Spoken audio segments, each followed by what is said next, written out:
I do find myself in sections of the movie or in moments of the movie calling up techniques, and all techniques that I probably have seen before.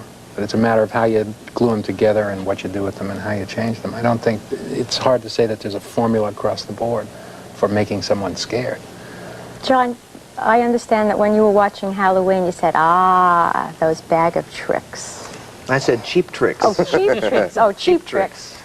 Cheap tricks meaning there was the sequence when she's against the door and the guy swings out, and it's a jump. I mean, it's something that suddenly leaps out at you out of the screen, which I think is a cheap trick. I love cheap tricks, but that is one. I just sort of belittle my own work.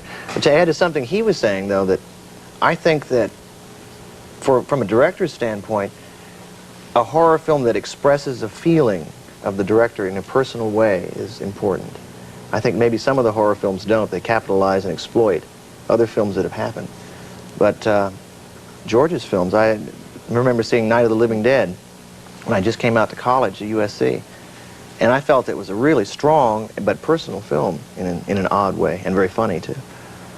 Well, I felt much closer to that film. Dawn of the Dead. See, Dawn of the Dead to me is not a scary film. It's not a nightmare film at all. It's a very surface kind of, it's a grand guignol. It's very bawdy, which is not...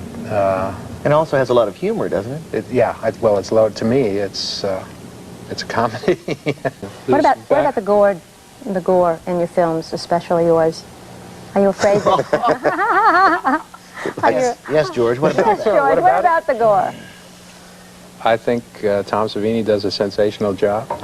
Are you afraid you're desensitizing an audience?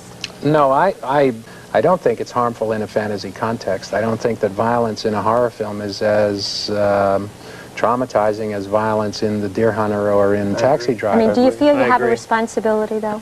Are you afraid that at some time you might put a scene in there that might incite your audience? I feel more of a responsibility to the fans of the genre to do something that they want to see.